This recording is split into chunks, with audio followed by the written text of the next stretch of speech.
over.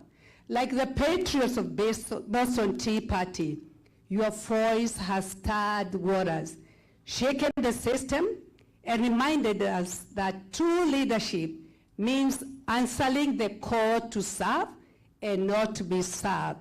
Your work for justice, accountability, and the dignity of every citizen echoes the very spirit that the Boston birthplace of revolution and reform. Welcome to Boston, where history inspires action and the fight for justice never fades or goes out. Karibu to Boston. Thank you.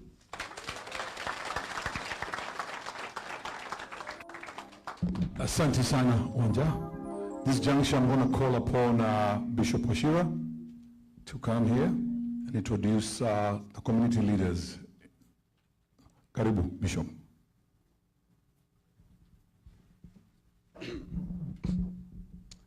Your Excellency, Reverend Dracut, we want to take this opportunity and welcome you here in Massachusetts and Boston. When we heard you are coming, we organized ourselves as the House of Clergy, and we said we will come and meet with you, even though we have got a dinner on Tuesday that we have organized for you, for clergy.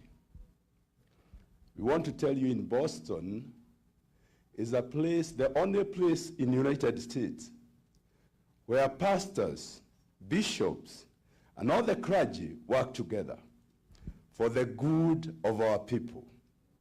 We came to understand the scripture in the Bible back in the days of David, Psalms 133, which says, "Behold, how beautiful and how pleasant when brethren walk together in unity." This is the Boston unity. These men and women who are seated here, they don't belong to one denomination. These are Kenyans, and we have come together in the spirit of Kenya, because a Kenyan reader or Kenyan readers are here. 22 years ago, when we came to this country, there was no such organization. Men and women sat down because of the many challenges that we are going through. We said we will put aside the divisions of religion, and we are going to work as Kenyans, because before we chose religion, we were born in Kenya. As little babies, we grew in that nation called Kenya.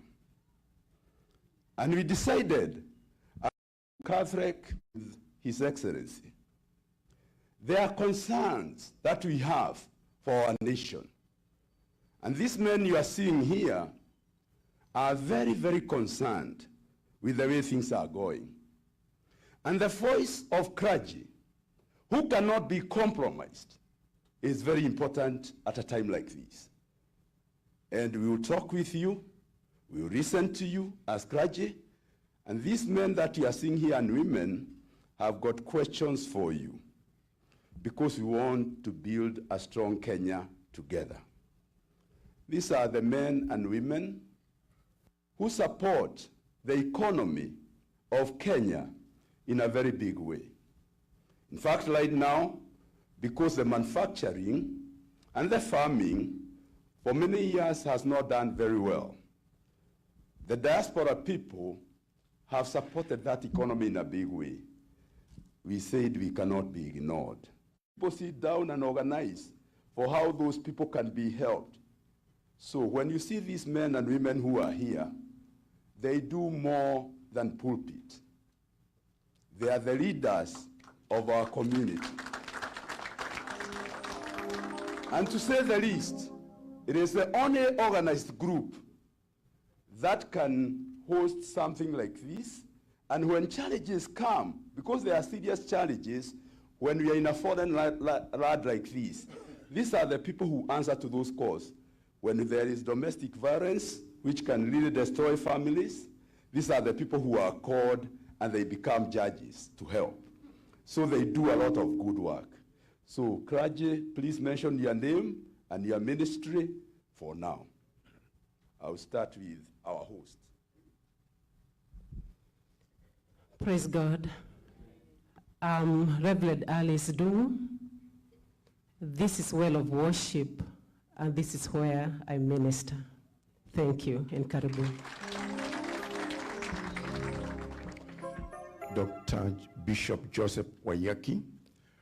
I'm one of the founders of Kenyan churches in Boston area, Massachusetts. I've been here for 29 years, and I serve at Community Christian Fellowship here in Lowell.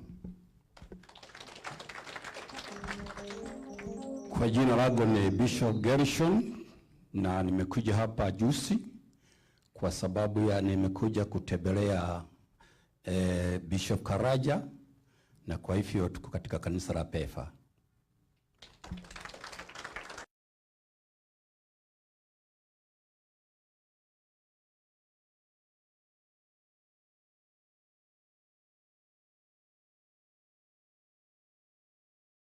Lowell, and I serve with the Anglican Church, St. Mark's Anglican Community Church. Praise the Lord. I'm Bishop Charles Karanja, a Fantas, and I serve with PEFA Church here in America and GIC. Join our group. God bless you.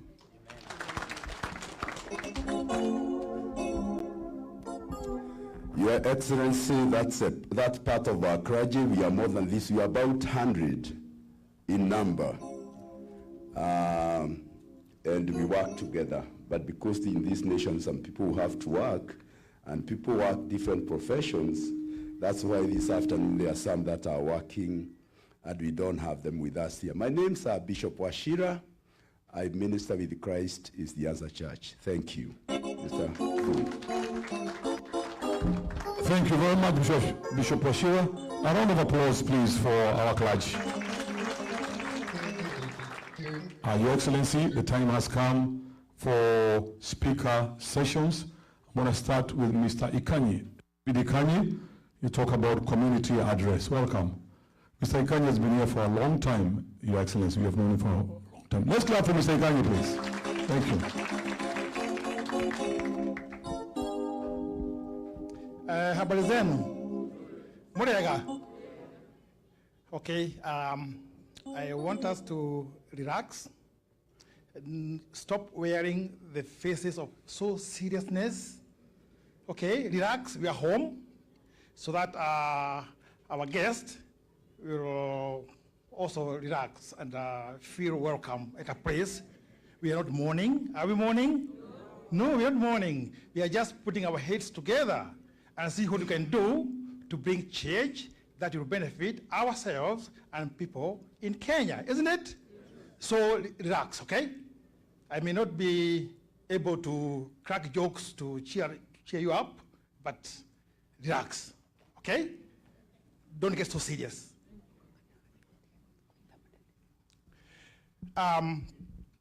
My first address will be to introduce, say, the diaspora, what it is here in New England.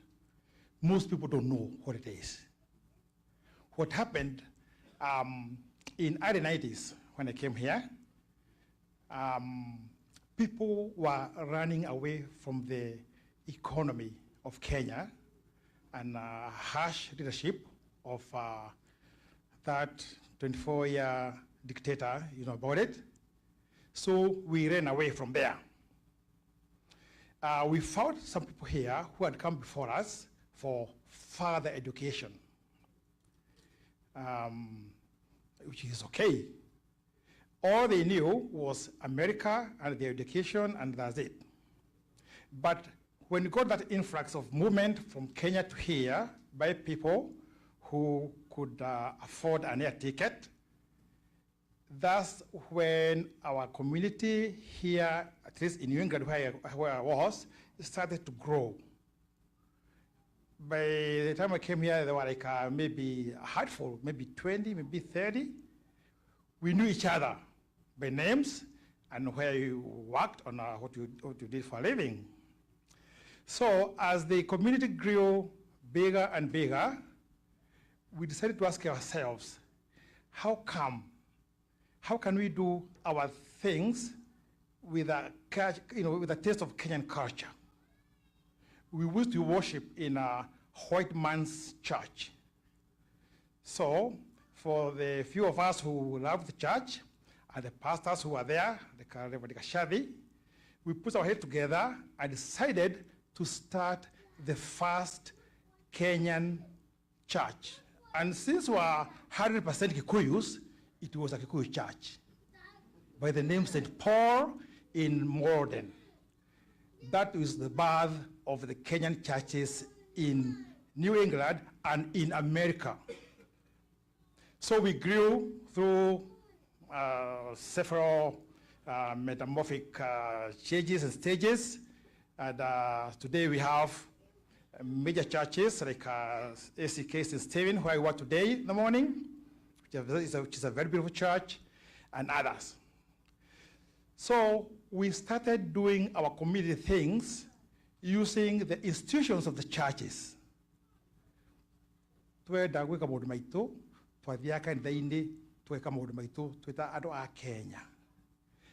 when the government of Kenya tried to reach us here, they were coming to our churches to meet the people.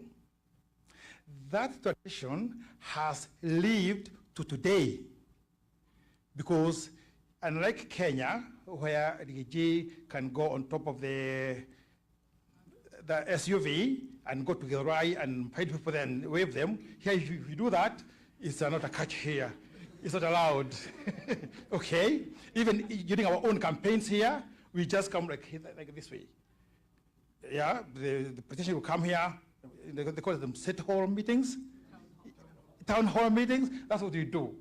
So that's why even today, this being a huge Kenyan community gathering, we are assembled in a church because we Kenyans, as a community, we don't have our own town halls, do we? We don't. So we recognize church in a big, big way. Before we do anything, we say, have you told the bishops? Have you called Bishop Washira, the chairman of the president of the bishops? That's how we operate. And and we will continue that way because that's the way it is. I don't expect us to do a harabe and make a community hall out there. No, it can't happen. So that's how it became a Kenyan community here. And all the other details of remittances, and shipping people home when they are sick, and taking our kids to school and counseling, all those, we know them all, okay? So this is the diaspora of that nation.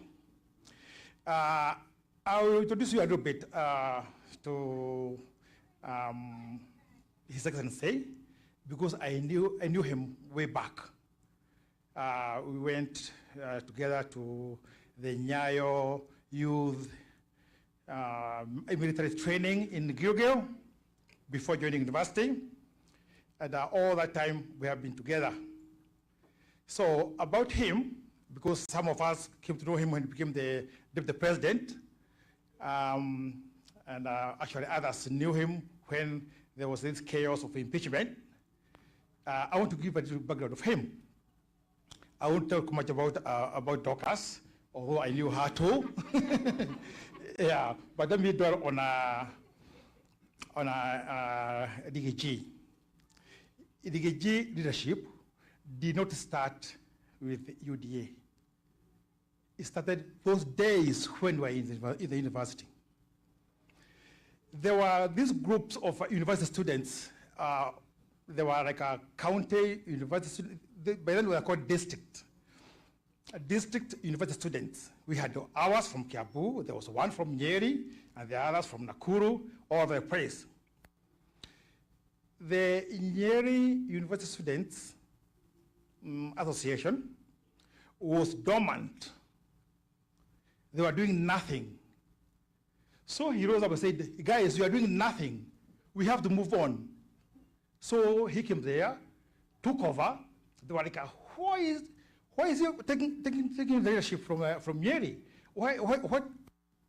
Before we knew what we were saying, the Nyeri Students Association was so established that they even found an appointment with the president of Kenya to go and present their case there.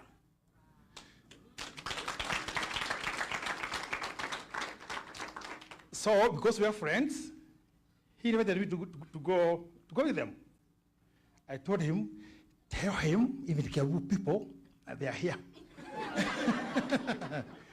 And surely he did that.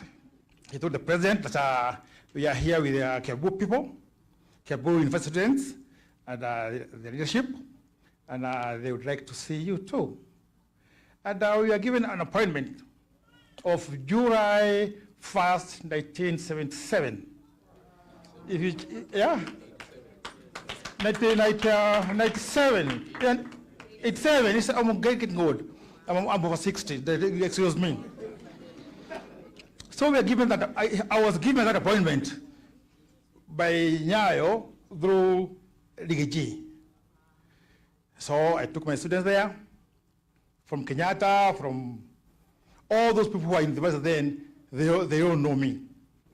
At one point, we had 5 MPs from Kiambu who were under me in the university, but when they got the position of MP, I was here, so I didn't get a chance to go to Kiambu, and it's okay, I understood, okay?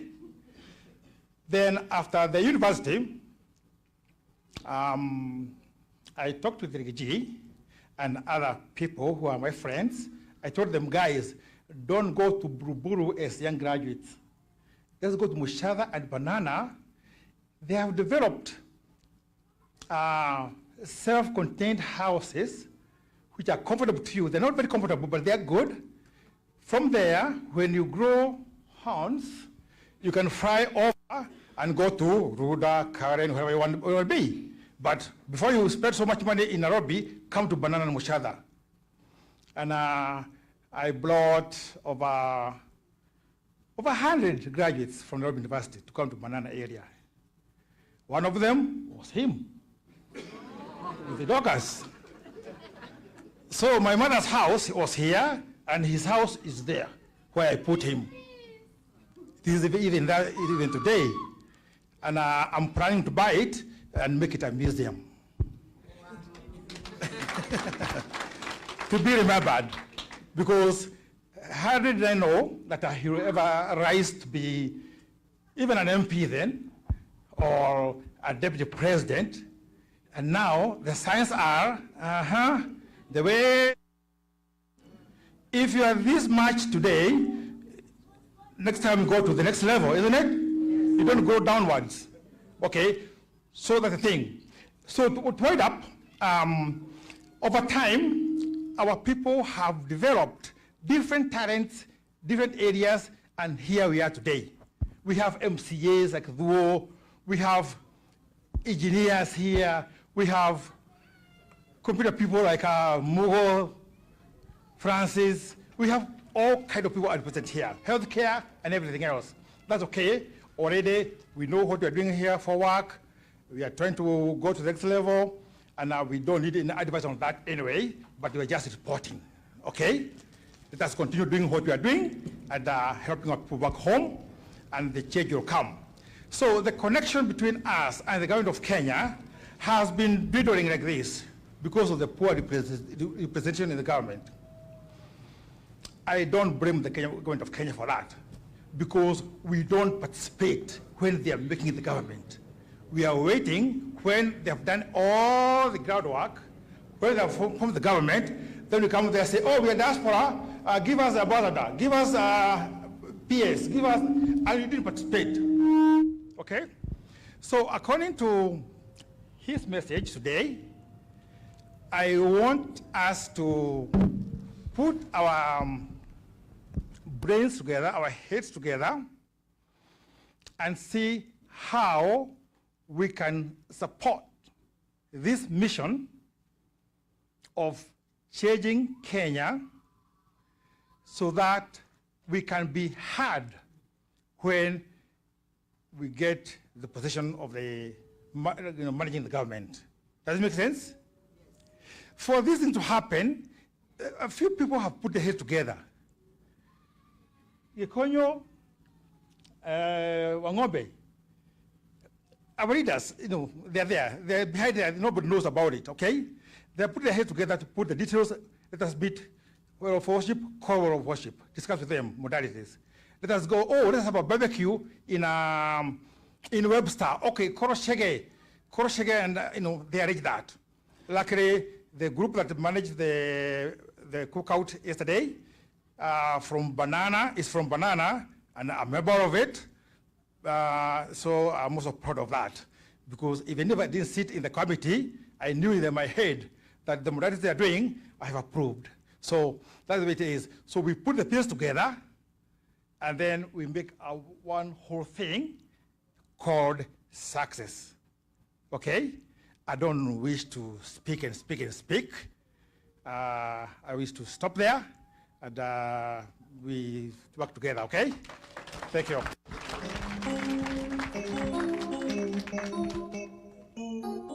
Thank you very much, Mr. Kanyi. Let's clap for him again. I know it was a long story. Your Excellency, sir. Watu wamekuja kwa sababu wanakupenda, wanataka kusikia. The time has come. Can we all rise up, please? Welcome His Excellency, the second Deputy President of the Republic of Kenya, for an address. Karibu sana.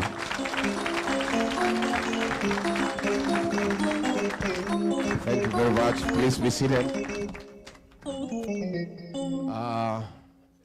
Our bishops, the House of Clergy, the organizing committee led by Gikonyo, and all the great people from home.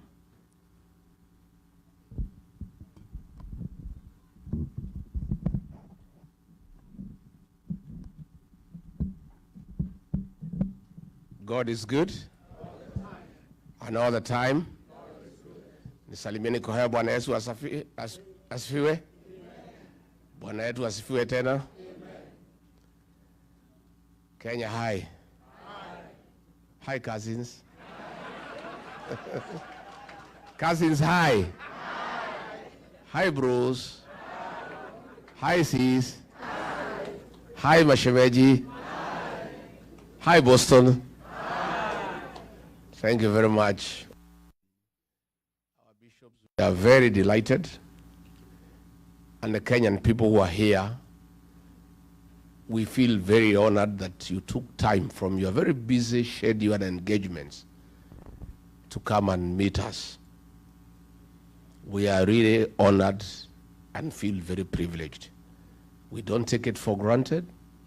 We know how busy you are.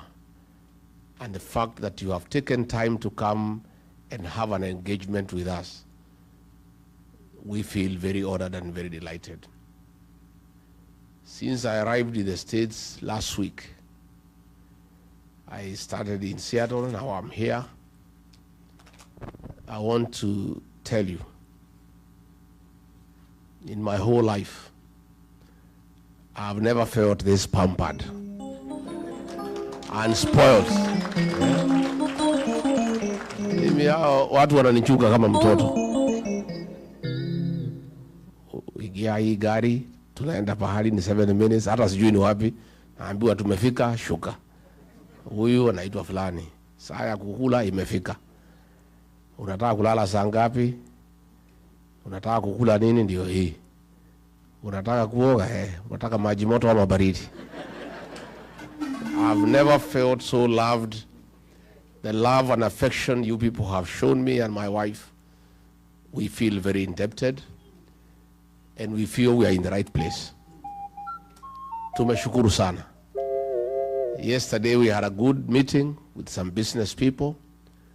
Later on we had a barbecue in Webster kwa jamaa moja anaitwa Madhu. Tukakuta hako na ploti kubwa. Tukamwambia tukatie kidogo hata 100 by 50. And the guy is living well there, and he was saying it's a village, but it's a good place. Today we were in church in St. Stephen, and it was great. Now we are here to engage with Kenyans, and these are Kenyans from all communities. You know, back home, our detractors are accusing me of only talking to my people from the mountain. That is not true. I came here to engage Kenyans. But as I engage Kenyans, I also come from somewhere. So along the way, utapata watu ya nyumbani mukoroge lugha kidogo. But we are here for Kenya. Kenya is a great country. And I want to disagree with, I heard Akina Musalia saying, ati nimekuja hapa kuharibu jina ya Kenya, kusema things are not working. Now, Kenya is a good country. And nobody has any issue with Kenya. We have a problem with bad leadership. And that's what we are discussing. And I think it's dishonest for Musalia to expect me to come to the States to cheat people that things are working when they know they are not working. I don't need to tell you Sha is not working. You already know. See, you are the ones who is taking care of your parents back home. You know it's not working. Is it working? I don't need to come here and cheat you that the cost of living is manageable. I cannot. I will be a very dishonest person. Because you already know that the shopping you used to do for your parents was 10,000 before Ruto became president. Today, you need to spend 30,000 to do the same shopping. True or false? So I want to tell leaders back home, me, I'm a truthful man in Kenya and abroad. And I don't think, I think it's unfair for people back home to expect me to change my character simply because I'm in the United States. I've been truthful in Kenya. I will remain truthful in the US. And when I go back, I will even be more truthful because you'll have told me a lot of things. Ni mzuri tuheshimiane na tuheshimu wa Kenya. I think it is lack of respect for the Kenyan people to tell any Kenyan today that things are working. Last week when we were here, fuel prices shot for diesel by 8 shillings and petrol 9 shillings. And it has a ripple effect. The matatu people will have to increase their fare. Those with the factories will have to increase the cost of consumer products. So we cannot come here and pretend so that we look nice, that we love our country, we are so patriotic, we come here and lie to the people. Oh, nyumbani mambo iko mzuri, kila kitu iko sawa sawa.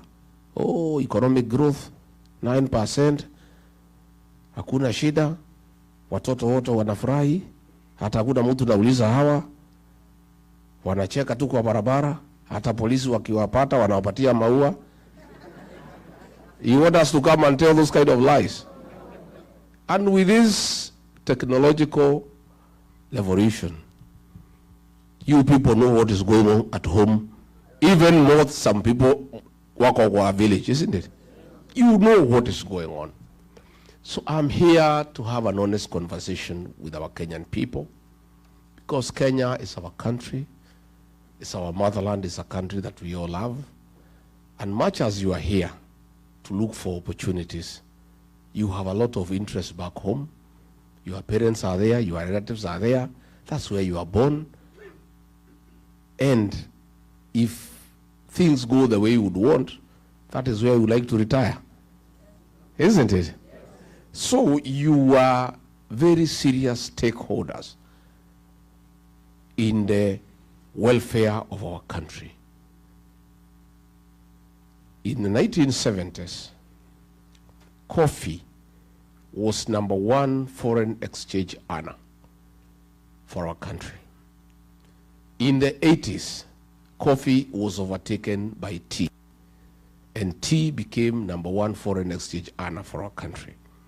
In the 90s, coffee and tea were overtaken by tourism, and the tourism became #1 foreign exchange earner for our country. As we speak today, all those have been overtaken.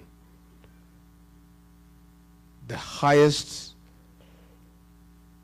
#1 foreign exchange earner for the Republic of Kenya are remittances from the diaspora.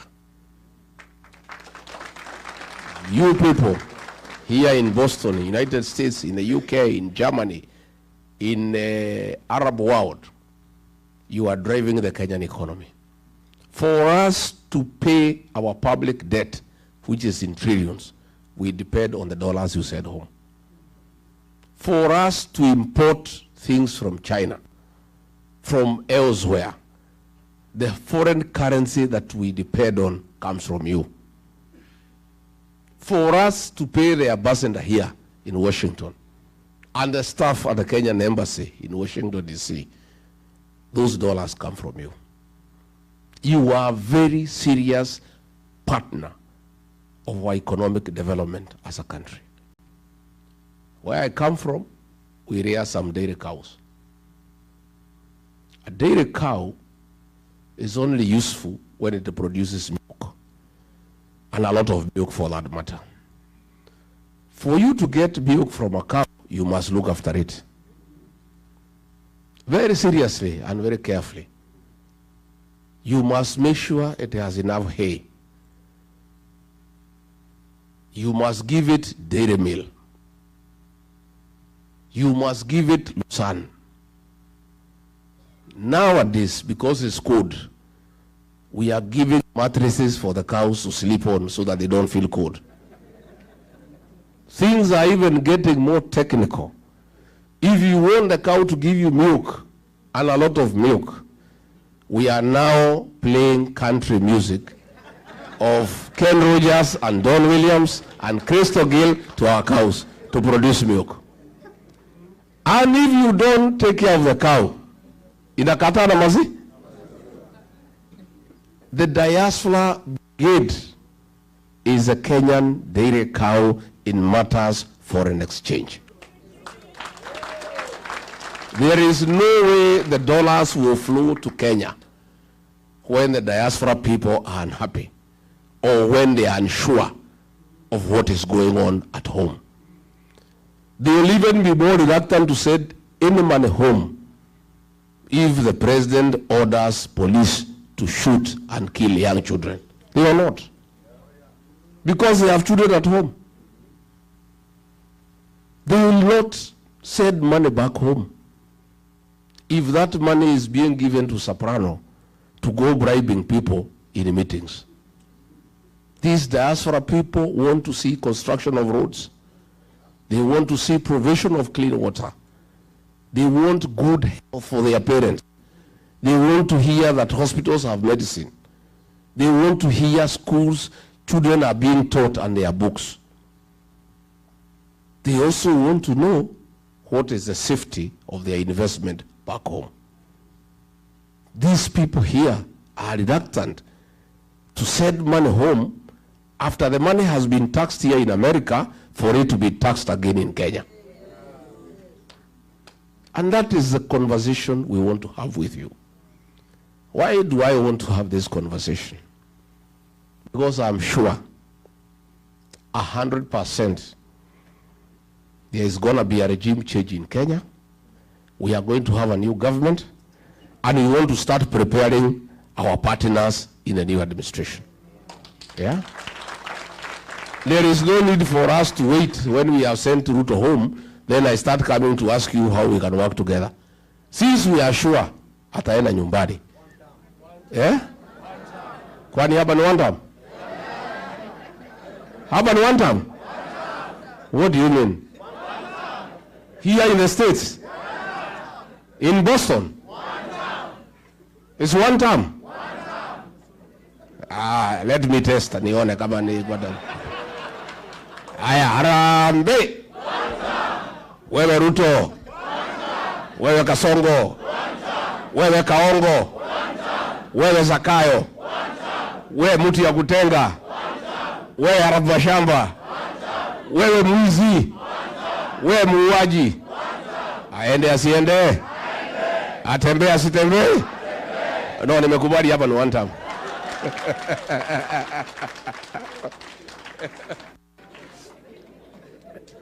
I want us to have a conversation. We want to create an enabling environment back home for you to feel confident to repatriate your profits and invest at home. We want you to come and build houses without paying bribes for your building plans to be approved.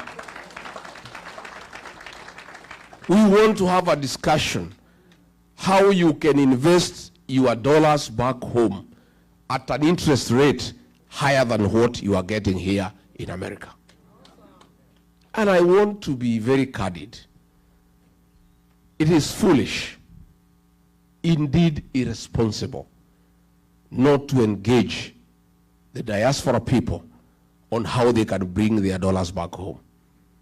The dollars from the diaspora are enough to drive our economy. We can borrow from diaspora, we don't have to borrow from China. We don't have to borrow from the World Bank and IMF. These people in this room and elsewhere across the world have sufficient resources that can drive our economy. But they cannot entrust their money to a corrupt regime. They cannot entrust their money to people who are stealing left, right, and center. And definitely, they also cannot entrust their money to those who kill their children. Because these are also Christians. They are people who are religious. They have some moral fabric that drives them, that you must be a morally upright person for them to entrust their savings with you. So that is the conversation along the way I'll be having for the time I'll be here. And I'll be back again and again, so that by the time we are going to elections, we have an MOU with the diaspora people. I know you have been betrayed, and therefore you may not be very quick in trusting us. I have been betrayed too, so that makes the two of us. Sindio, the Kenyan people have been betrayed. So now we cannot talk about betrayal because everybody has been betrayed. You know the kind of excitement the Kenyans people had when we elected Ruto as president. He promised many things. He said he'll put money in our pockets. Little did we know he would get into the pockets and remove the little that we have through taxation and stealing. So everybody is feeling bad. Everybody is feeling let down. People are almost giving up. I want to say, don't give up. There is a hope for a better tomorrow. The Kenyan people are very resilient and they don't give up. I want us to have a partnership with the diaspora people. I want to see where you people can form yourselves into cooperatives, pool resources together, import our coffee from home and market it here and make the profit and pay our farmers better. Our coffee is the best in the world. When you buy coffee here in Starbucks, it's impossible to afford. But the brokers take all the money, they don't pay anything back home. Our tea, our avocado, the prices here are crazy, yet the farmers at home are crying. If you people organized yourselves, put money together, purchase avocado from home, sell at the same price, keep some profit, and pay your mothers and aunties well, you will have done well for your country and for yourself.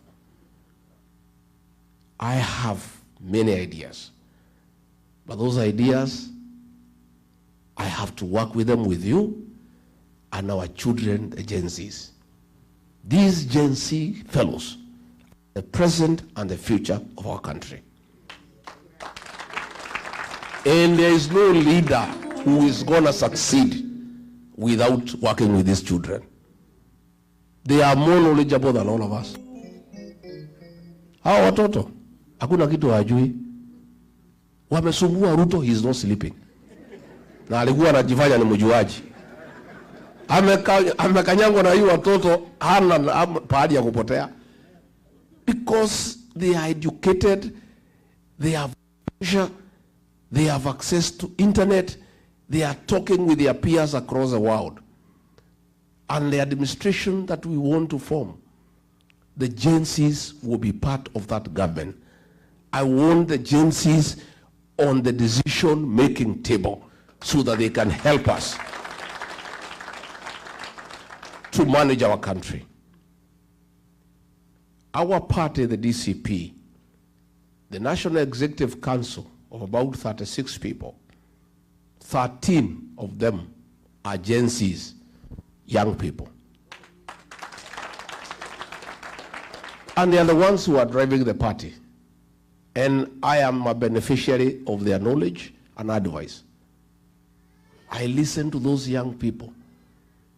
Sometimes I open my mouth, I'm left gaping with the knowledge and the ideas that they have. And these are the people that we want to partner with. And I want to say very clearly, if God is gracious and gives me the opportunity through the people of Kenya to be president, I'll have a mix of experience and youthfulness in government. Where we pick a cabinet secretary who is experienced, the principal secretary is a 24, 25-year-old girl or boy. They work together. So that the elderly experienced can guide the young people and slow them down. And then the young can bring energy and vibrance and fresh ideas. A mixture of the two will liberate our country and make it a world-class economy. That is my wish. That is my dream. It is doable. And already those young people, by listening to them, we are getting to places. And that is why we cannot allow William Ruto to kill them, because we need them. We cannot allow him. So saa ingine mkiona mimi nakuwa mkali kwake, mnielewe. Sina ubaya, ni hiyo watoto. You know, as Deputy President, when he made a decision that those young children should be killed, I said no. And when he ordered for them to be shot, I called a press conference in Mombasa when I was in office, and I told him off. Do you remember? Yes. And that's where my problems with him started. And he said he cannot work with me because I am disobedient and have admonished him in public. And I said, I would rather lose my job than be part and parcel of a government that kills young children. And let me tell you, today we don't have the job, but I have peace of mind. I sleep well. Hata jana nilichelewa na mkutano kwenda huko Webster. But William Ruto and Soprano, because of the blood of the young people that they carry, they don't sleep. They are in anguish. They are crying every day. They are all over crying because they carry the blood of our children. And I told William Ruto, these children you are killing, you will never have peace. And your children will have no peace either. These are people's children. They are only crime. They are asking for justice. They are asking for transparency. They are asking for good governance. They are asking for accountability. What crime have these young boys and girls committed? As we speak back home, there is 2-3 barriers every day for the last 1 week. The June 25th protest and the Sabasaba, they have given a figure of 41. It's a lie. More than 100 children were killed. And about 400-500 are in hospital with gunshot wounds. And I saw it coming. That killing, I saw it coming. And that's why I disagreed with William Ruto. And I told him, you can push me out of government, it's okay.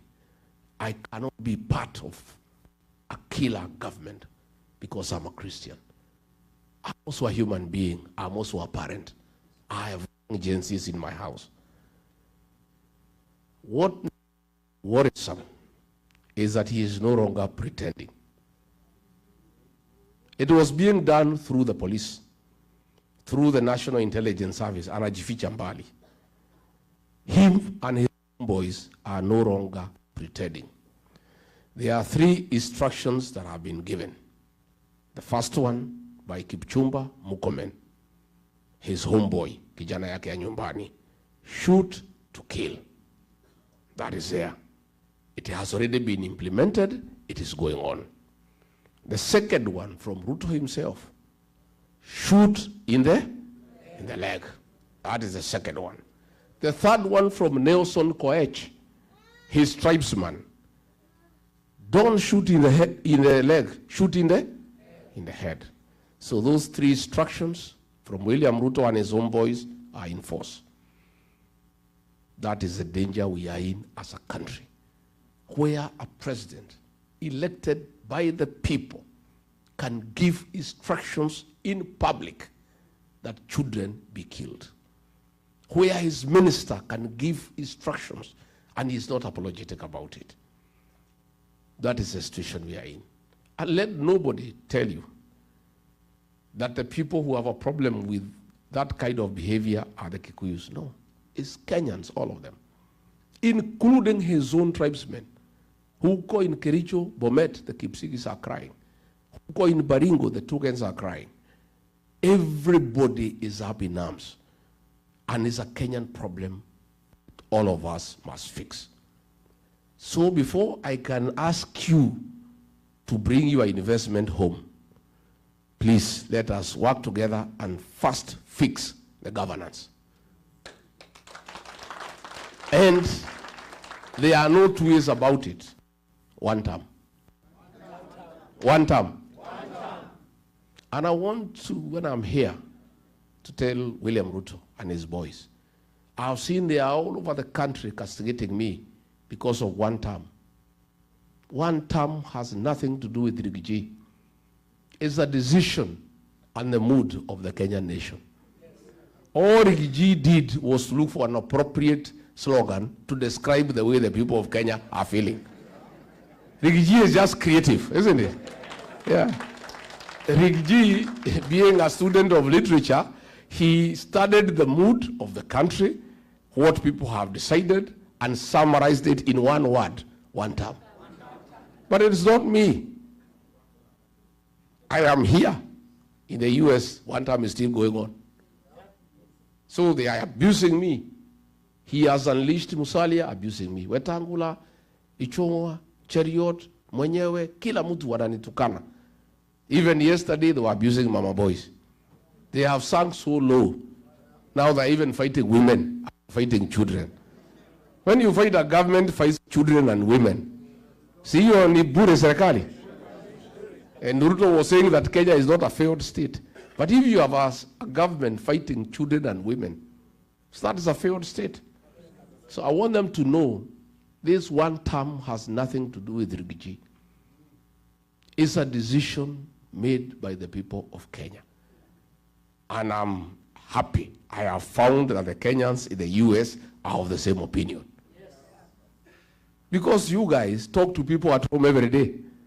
And you guys are even feeling the effects of governance much more than people at home. Because you people support families. You have a lot of transactions at home. So even as you work here in the States, you are feeling the impact of bad governance when you are here.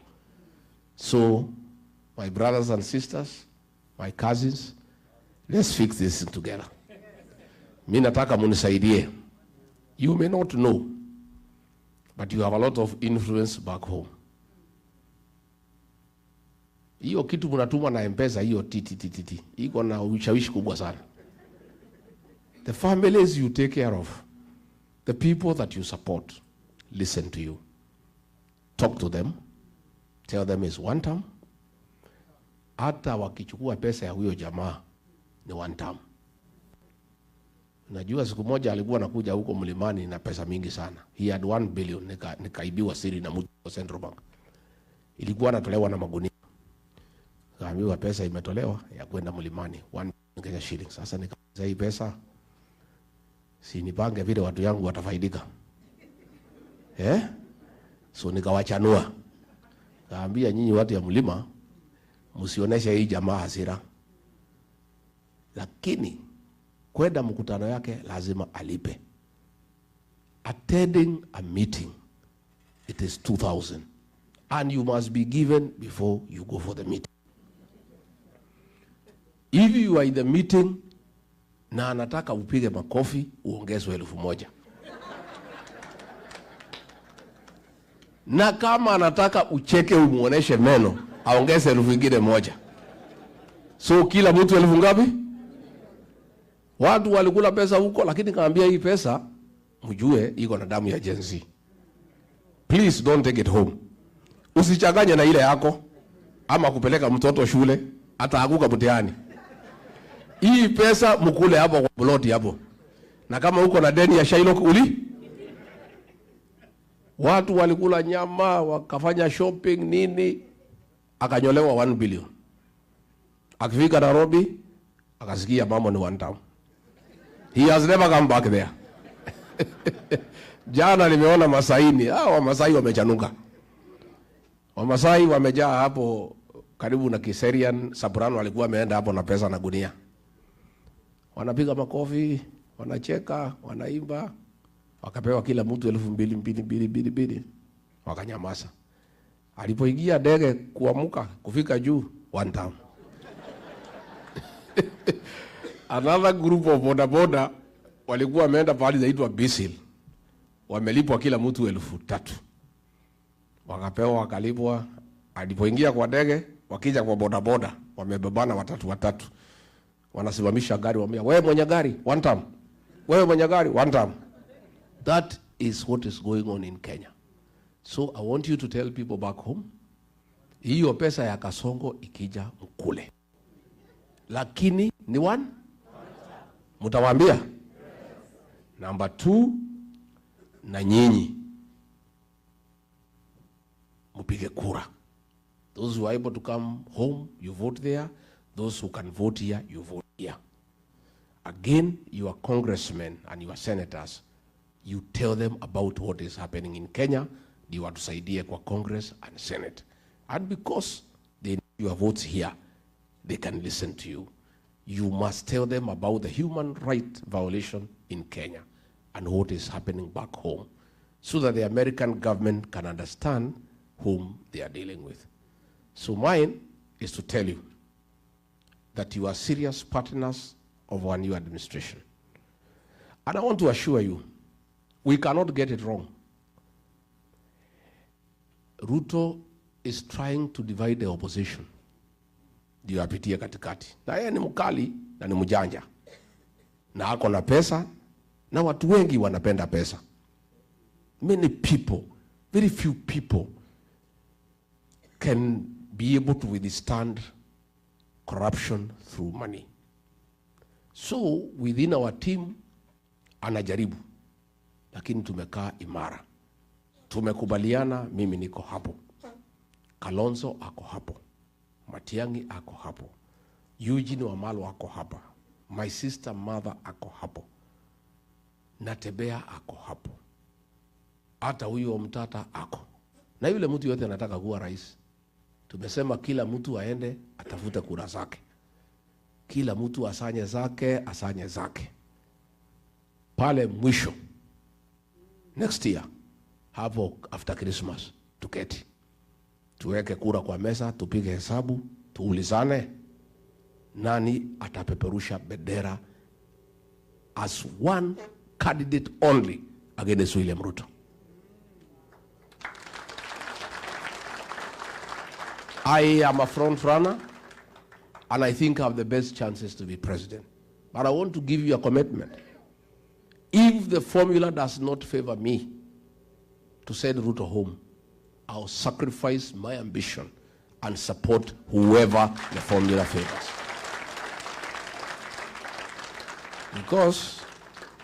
Because if he is treating Kenyans this way, when he still needs their votes, You can imagine what will happen if he gets a second term. Kama anasema ati watu wapigwe risasi mguu na gari anatafuta kura, na kama hahitaji kura, si atakupiga yeye mwenyewe. I don't think he even said anybody to shoot people. He'll do it himself. So it must be one term. And we must sacrifice. So I want to give you that assurance. I have seen some report by KTN, sponsored by the National Intelligence Service. So wamekubaliana na huyu, so that they started dividing us and causing conflict. We have not settled on anybody, and it's not yet. There is only one thing that has been agreed on, one term. Si ndio? Hiyo tumekubaliana. As to who will replace him, bado. But Wakenya wamesema hata wengi hawataki kujua. Some women at home waliambia si hataki kujua ni nani. Bora huyu atoke. So what has been agreed on, and now the newspapers can write, KTN, you can do a video, nani ni one term. Hiyo muendelee. That I want to confirm. That has been agreed on. As to who is a flag bearer, at the right time, we'll discuss. And government is huge. There is space for everybody. And we'll agree who takes what position, provided we come up with a formula to create good governance and get rid of corruption, get rid of killing, get rid of abductions. That we must do. Tumekubaliana watu wetu? Finally, because nimeona akiwa pale kanisani ameongea, wacha nimjibu. Nimjibu si mjibu? William Ruto, I have seen when you were in Machakos, you have said that the opposition have no policy, have no sera, and you need to know how they will improve on your policies and your programs. Mr. President,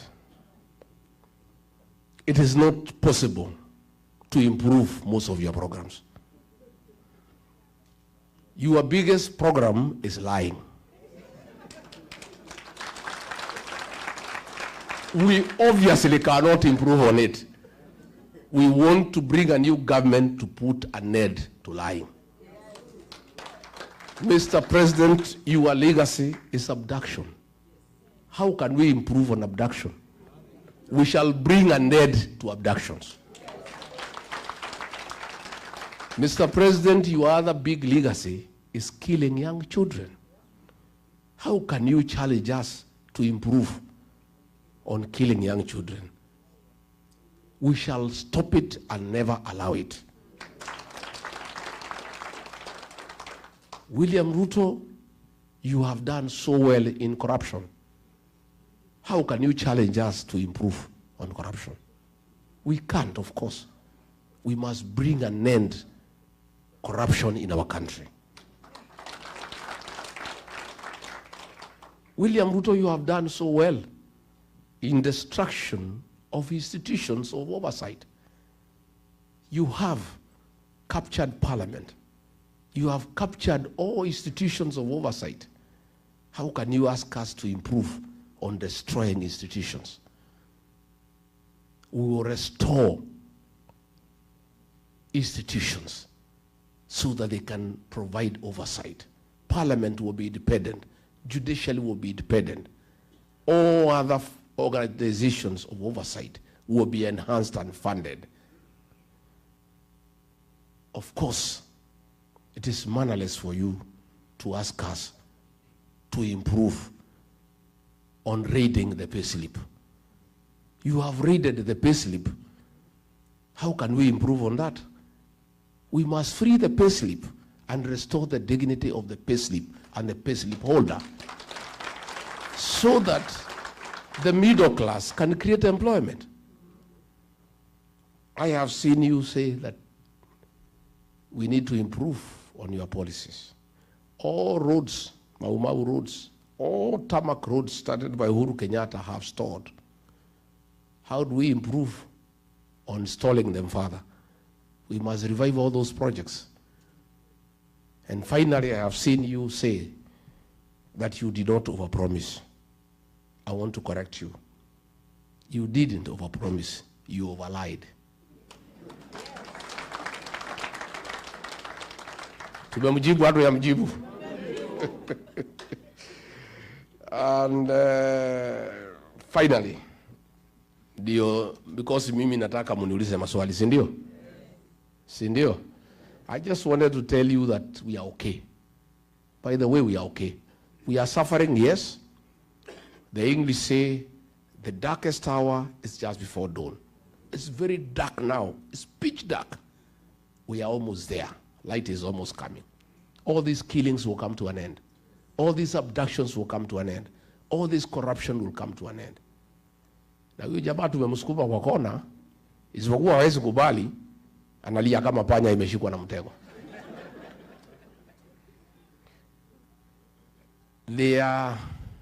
Leo Nakuru, our team was there, Nakuru County, for DCP. And they don't attack other parties, because most of the parties are sponsored by William Ruto. DCP is the only party that he knows. One, he cannot compromise, he cannot bias, and he cannot intimidate us. So walikuwa naenda subuki ya kanisa, wakitaka kwenda mikutano, wakafurushwa na polisi. I have talked to the police in Nakuru, and they are crying. They are saying the husband of Governor Susan Kehika, called Samburu, is the one who is giving instructions to police. I asked police, as who? No, he has said the wife is in charge of the county government, and he is in charge of the national government in Nakuru. How so? He says, tells the police, I am the business partner of William Ruto. All the meters that are sold to Kenya Power, I am the one who imports them on behalf of William Ruto and shares profit with him. All the fertilizer that is bought in the country, I'm the one who imports and we share the profit. All the rice that is imported duty-free and sugar, I import on behalf of William Ruto. I'm the one who funds his politics and his life. So my word here in Nakuru is final. And if you don't do it, you will be on transfer tomorrow. So the police went there. They are so shaken, yet they know it is illegal to stop the meeting. So wakiwa hapo wakamwambia Medho, si tuko tu kazi, wacha tujifanya tunatupatia gas kidogo kidogo, lakini tutatupa different direction. Kwa sababu hata nyinyi hiyo maneno mnasema sisi tuko ndani ya hiyo maneno. The police told them, we are also part of, we are suffering. This man is nobody in Kenya. He's not a government official. The fact that he does business with the President William Ruto, he is lording over everybody in Nakuru, threatening us, saying he is the president of Nakuru. So William Ruto, I want to ask you, why don't you do business with Samburu, muendelea biashara? But you cannot make him in charge of police operations in Nakuru or elsewhere in the country. You know? Hata kama anakutengenezea faida, si wewe mwenyewe utafute mtu mwingine ya kumwambia polisi vile watafanya, instead of him intimidating people in that Nakuru. Na sisi tumesema, fine. Since we cannot work on that guy because there's nothing we can do, I have told my people and the people of Nakuru to punish him, his wife, one term. Huyu Susan Kehika, I have already told the people of Nakuru, for what Boro is doing, akitumia jina ya Ruto kuangaisha watu ya Nakuru, to punish him, bibi yake, Susan Kehika akuwe, akitaka kuhamia Sogoi, wakae huko na Ruto, waendelee.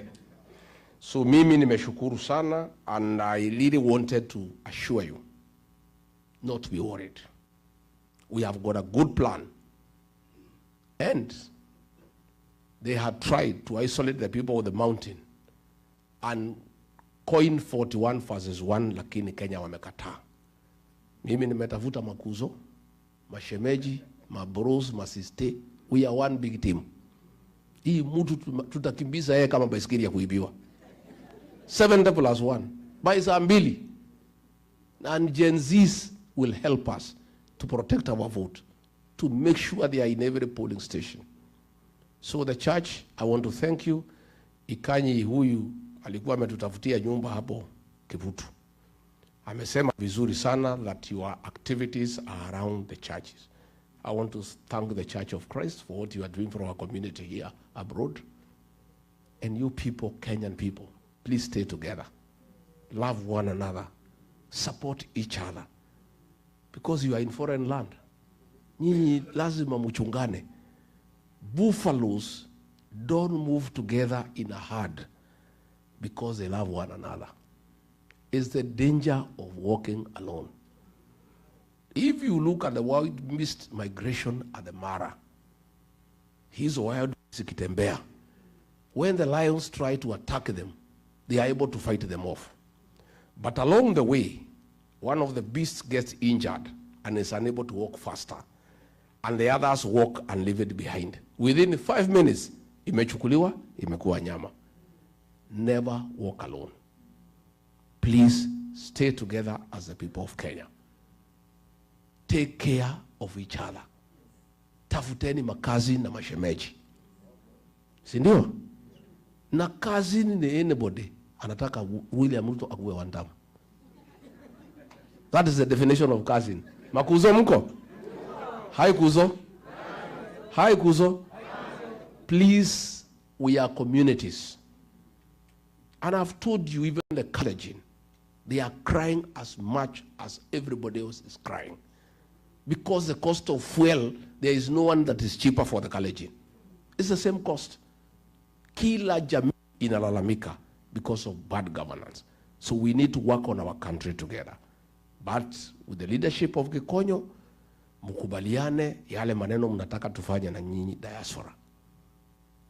Na mimi, I want to promise, hii Los Angeles consulate, hiyo, tukipata serikali, tutapatia mtu ya diaspora, achunge mambo yenu hapo. Hiyo Washington DC hapo embassy, mutajaa huko. Because you are the one who understands what needs to be done here in the States. You understand the challenges of Kenyans here. You know the business opportunities. You know how we can grow trade between us and the Americans. Because you have been around for a long time. And you understand these Americans. So you are the best people to advise our government on how we can sell our products here. How do we bring our tea here? How do we bring our coffee? Nijaribu kumwambia William Ruto, wacha tuweke hii watu ya diaspora kwa embassy. Sasa bana, achana na hiyo watu. Hiyo watu wacha wangaike huko. You know? Ameenda ametafuta mtu ya kwao, ameleta hapa Washington. Tangu akuje amekutana tu na jamii yake, he has not met Kenyans. He has not bothered to find out what is happening among the Kenyan people here. So I want to make a promise that we'll agree that our missions abroad, the diaspora brigade, you have learned people, experienced people to run those embassies and run them efficiently for the benefit of Kenyans, for the benefit of our country, and for improvement of trade and good relations with the people of America. Si ndio? Sasa mutakuja kutembea wa Monyoro? Eh? Mutakuja lini? Eh? Mutakuja Disemba? Mutakuja? Kujeni wa Monyoro nichijie nyinyi. Eh? Najua sasa hapa jana nimeambiwa na huyu driver alinibeba ile buzi tulikula pale, ati akaniambia hapa buzi moja ni $400. Karibu nisimamisha gari nitoke niende niingilie hiyo biashara. $400. Wow. So mimi Mungu akinisaidia. Tupata hii serikali tuendeshe kidogo, alafu tustaafu. Mnitafutie shamba hapa. Niweke mbuzi nikuwe nikiuza $400. Because I think, and you know, I've met many people here, and you people look happy. Yeah? You look happy. You know, why do we work hard? What is the ultimate goal of working hard? Is it not happiness? It's the ultimate. Everybody wants to be happy. And that is what we desire. But people are only happy when they are also comfortable. You are able to afford health care, you can drive a good car, you can take your child to a good school, you can afford a holiday once in a while. Najua nikiangalia hawa mama hapa, I remember at home, my dream, huko nyumbani. Today tulikuwa kanisa ACK, I was telling the Reverend, we want our women, wale wa Mothers Union, wale wa CWA, wale wa Women's Guild, ile kitambaa wafanya ile siku tu iko sherehe ya kanisa. These are the days. Kwa sababu wako na pesa, waende wawewe kwa ile kinyungu izungushwe, nywele ikae sawa sawa. Because you know, our women are our flowers. When our women dress well, they look nice, they look beautiful, we are also happy. Sindio? And that will only happen when we empower our women. Akuwe akitaka kununua nguo, sio lazima aende kuona bwana yake. Sindio? She can be able to do something for herself, to look good, to look nice, without talking to anybody. We want a situation where Sisi was there, zamani, when my father was here, he had money for coffee. He would get 1,000 shillings and give his wife. Because he loves her, without telling her what to do with the money. Today, ukipatiwa hata 500, inapangiwa mpaka change. Because 500 hiyo ndio iko kwa hiyo bo. Na ile shida mingi iko kwa boma mingi huko nyumbani ni hiyo 500. Wakigombania juu. So the minute we fix our economy, we fix our businesses, our women have money, our men have money, our young people have money, everybody has some little money, even there will be a lot of love and affection within families. And you know also many challenges kwa manyumba pia ni mambo ya pesa. Najua mtaki kusema lakini ni ukweli. Hata mimi zamani tulikuwa tunahangaika na huyu Dracut, tulikuwa tunalimana juu ya pesa. Lakini sasa hatuwezi subuana. Sasa yeye hana mahitaji mingi, yeye ni reverend. 2,000-3,000 inatosha nywele. Sasa hatuwezi subuana sana. Lakini zamani tulikuwa tunangangana tukiwa young. We were quarreling over scarce resources. Unaona hiyo boma iko tension. Because ile pesa imekuja ni kidogo na kila mtu anaipangi. So we must work hard. And you people here in America, I want to congratulate you for working hard. And please continue. And I've been told you are respected here as people who work hard. Hata kupata kibarua ukiwa Mkenya inakuwa ni rahisi. Si ndio? Please continue with the spirit of hard work. Hard work pays. And that is why our country is respected. So if we can fix our governance back at home, tufukuze hii wauaji na hii wezi. We fix the economy, everybody is happy. When you retire mkija nyumbani, mnakuja tu mnakaa huko kusoma magazeti, kuenda massage, kuenda sauna, mnakula mali yenu pole pole. Hata mumeumia hapa kwa kazi mingi sana, si ndio? Si kazi hapa ni mingi. So I would like us to make a country where when you retire, hata wewe utafurahia retirement yako. You know, that is the kind of country that we want to create. And in that we'll work together. Mimi nimeshukuru sana. Kama nimebo nyinyi poleni. Na mimi sasa niko hapa wiki kadhaa, alafu nirudi kule. Watu tayari wananiuliza, sababu hii jamaa lazima. Hiyo mtu si rahisi. Lazima iko kibarua, si ndio? Iko kibarua. Anajua mimi ndio namuelewa kuliko anybody else. Mimi namuelewa sana. Lakini uongo. Woo.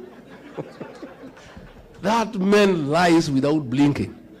Amekuangalia tu namna hiyo na kudanganya. Tangu nizaliwe, I've never come across such a liar in my entire life. Na ilifika pahali mimi nikaona siwezani naye. Siwezi, kwa sababu mimi ni Mkristo, ni mtu ya ukweli. Tulikuwa tunaenda kufungua barabara, na anajua there is no budget, there is no money. Matiga inabebwa, matrakta nini, anaenda anachukua bendera, anaanzisha. Tunaingia ndege, tunaenda, matiga inatufuata. Sasa nikaenda nikamwambia rais, hii uongo sitatumaliza. Sema bana, hii raia ni watu ya kupangwa namna hii. There is still time, wewe acha tupanga hii watu. Namwambia but we promise. Anasema hiyo ilikuwa ni campaign bana. Wewe unafikiria ile maneno yote tulisema tutafanya? Haiwezekani. Hiyo ilikuwa ni mambo ya kutafuta kura. Namwambia lakini rais, why do we go to start a project when we know for sure it will not go on? But now, we must keep on going to the people. People live on hope, my brother. Wewe Rigiji, wacha mambo mingi. Wewe wacha maneno mingi wewe. Wacha nikuoneshe. Mimi nimekuwa kwa hiyo karabati miaka 35. Hii watu nitawapanga na watapangika. Hao watu walikuwa napanga. Wamepinduka. He cannot tell them anything. Anything that comes from his mouth, even before he finishes, watu wanasema ni wo? And for killing our young children, he will never recover. Hata akilete manifesto gani, hata akija na binu gani, people of Kenya will never listen. It is done and dusted. It's only a question of time.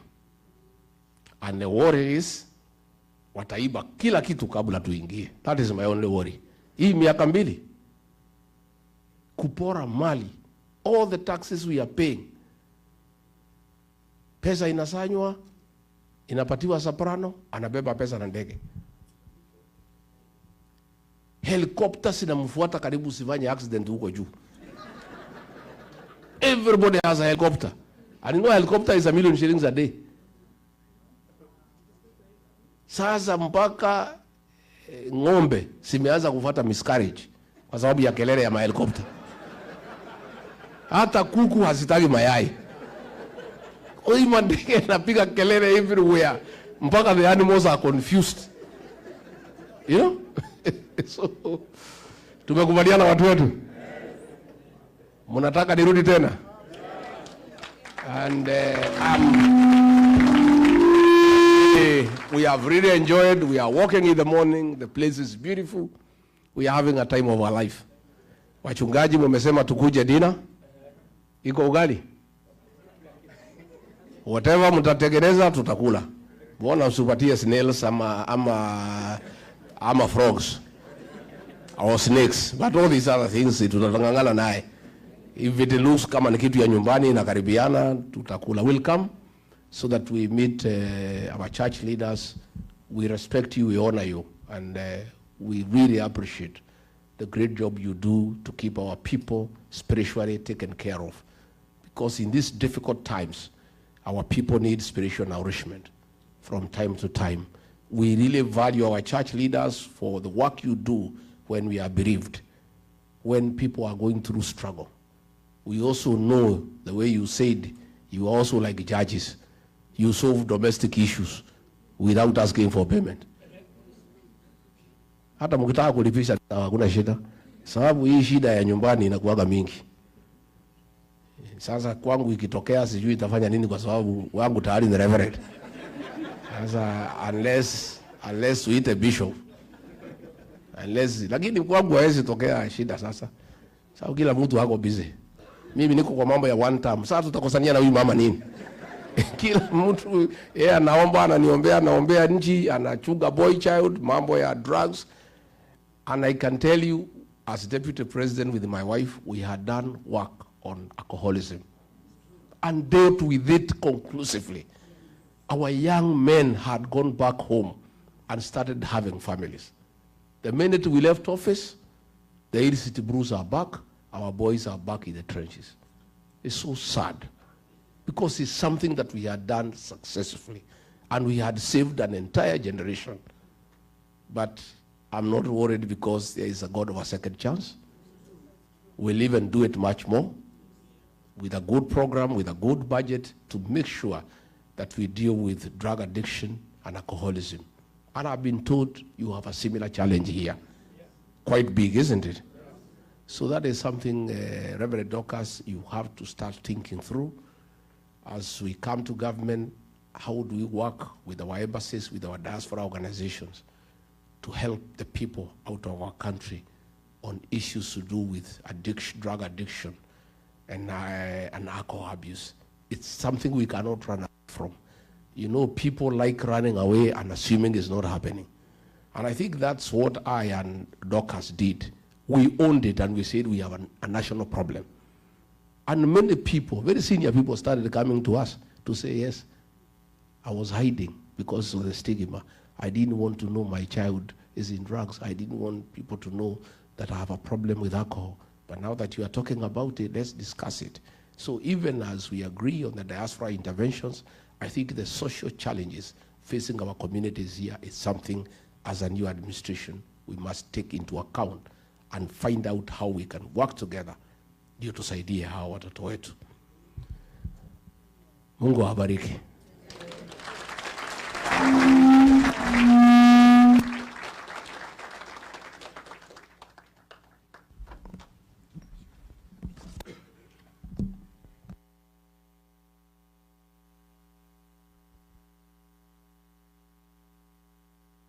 Asante sana, Your Excellency, kwa hiyo umetuongelesha vizuri.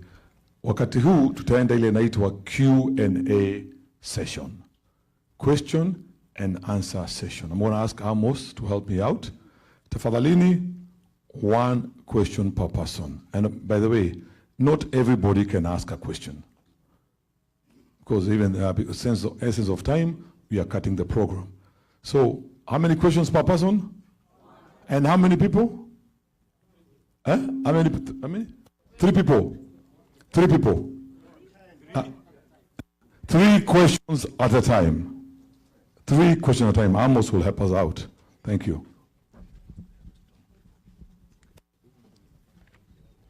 God is good. God is good. Whew.